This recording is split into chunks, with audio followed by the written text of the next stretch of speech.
Okay जी, बिस्मिल्लाहिर्रहमानिर्रहीम। ये एक इम्पॉर्टेंट पॉइंट है, क्रिटिकल पॉइंट है कि आजकल चूँकि टेक्नोलॉजी भी बहुत ज़्यादा आ गई हुई है और हम कहते हैं आर्टिफिशियल इंटेलिजेंस आ गई है, फलां आ गई है, तो इसमें there is one big misconception. मैं 2012-13 में नहीं लेटर 17 में 18 में मलेशिया में एक छोटा सा वीकेंड टाइप प्रोग्राम चला रहा था बच्चों के लिए, पेरेंट्स के लिए। तो मलेशियंस ने कहा कि जी हमारे बच्चों को, वो छोटे बच्चे प्राइमरी के, इनको थोड़ी सी आर्टिफिशियल इंटेलिजेंस भी सिखाएं। तो मैंने कहा यार आपके बच्चों को, चूंकि आप मुसलमान हैं और आपका पढ़ाई से कोई ताल्लुक नहीं है, मलेशिया तरक्की कर रहा है मुसलमानों की वजह से नहीं, मलेशिया तरक्की कर रहा है वहाँ के चाइनीज़ मुस्लिम की वजह से, क्योंकि वो क्वालिटी का पढ़ते हैं और वहाँ पे मुसलमान जो हैं वो अभी भी क्वालिटी का नहीं पढ़ते, इल्ला माशाल्लाह। मतलब तो आपके बच्चों की जो नेचुरल इंटेलिजेंस है वो इतनी ज्यादा एजुकेशनल सिस्टम ने डम डाउन कर दी है कि आपका बच्चा तो सवाल ही नहीं करता, सोचता ही नहीं है। वो नहीं देखता बाहर कि ये बादलों के रंग मुख्तलिफ क्यों हैं, या पत्ते मुख्तलिफ शक्लों के क्यों हैं, या पत्ते ने अपनी शक्ल ऐसे क्यों बनाई हुई है।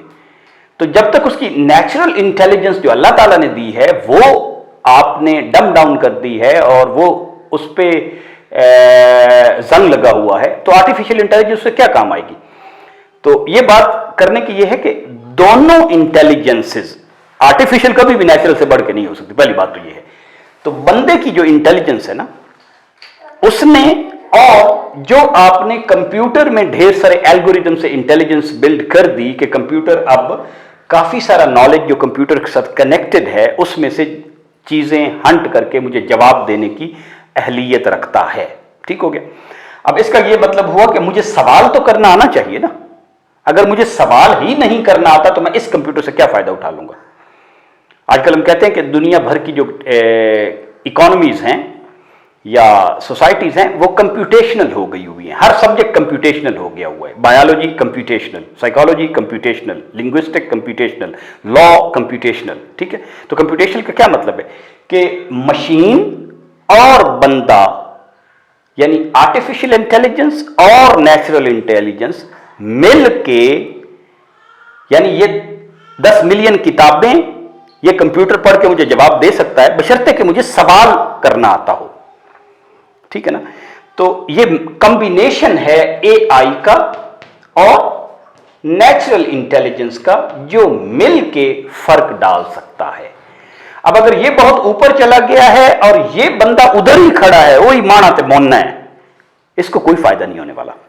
यानी हमारी जैसी सोसाइटी ने अगर एजुकेशनल स्टैंडर्ड ऊपर ना किए तो बेशक गूगल आ जाए, बेशक चैट जीपीटी आ जाए, उसको कोई फायदा नहीं होने वाला। लिहाजा अब इसके आ जाने से यहां का जो एवरेज बंदा है वो दुनिया से डिस्कनेक्ट हो गया हुआ है, यानी कि वो इररेलेवेंट हो जाएगा, उसको सिस्टम डिलीट कर देगा, वो बक्कारी या मांगने पे या चोरी चकारी पे आ जाएगा। तो लिहाजा एजुकेशन के लिए एक बहुत बड़ा चैलेंज खड़ा हो गया कि इस बंदे को इतना अच्छा करो कि वो इसके बराबर आके इससे काम ले सके, वरना ये इसका कद बढ़ गया हुआ है और ये नीचे ही रह गया हुआ है। ये दोनों को मिला के जो इंटेलिजेंस है उसके लिए अब हमारे स्कॉलर्स लफ्ज यूज करते हैं हाइब्रिड इंटेलिजेंस। क्या आपका सिस्टम हाइब्रिड इंटेलिजेंस को यूज कर रहा है? अगर सिर्फ इसको यूज कर रहा है और ये बंदा वहीं खड़ा है, देयर इज नो यूज। अगर ये बंदा बहुत सियाना है लेकिन उसे ये चैट जीपीटी चलाना नहीं आता, फिर भी कोई बात नहीं है, आप दुनिया के नॉलेज को इस्तेमाल नहीं कर रहे। ठीक है ना। और ये भी पता होना चाहिए एक बात, दूसरी मिसकंसेप्शन ये है कि शायद टेक्नोलॉजी से बहुत बड़ी तब्दीली आएगी लेकिन छोटी क्लासेस में नहीं। छोटी क्लासेस में टेक्नोलॉजी एक खास मकसद के लिए तो इस्तेमाल हो सकती है, लेकिन टेक्नोलॉजी बहुत बड़ी डाइवर्जन है। दुनिया के सारे टॉप के स्कूल छोटी क्लासों में एक्चुअल चीजों से सिखाते हैं, रियल नेचर से सिखाते हैं, लियर लकड़ियों और फीते और बॉडी से सिखाते हैं, कंप्यूटर के अंदर नहीं घुसवा देते। ठीक। तो ये जो पेरेंट्स को होता है ना कि मैंने टेक्नोलॉजी पे कुछ करना है, या ऐसा सिस्टम बेचने वाले कह रहे होते हैं कि जी टेक्नोलॉजी आ गई है, नो, वो टेक्नोलॉजी छोटे बच्चों के लिए, प्राइमरी तक के लिए बिल्कुल नहीं है। रादर वो एक सोर्स ऑफ डाइवर्जन है और वो एक चीज है जो सुपरफिशियल है और आर्टिफिशियल है। Go for the natural and go for the hybrid.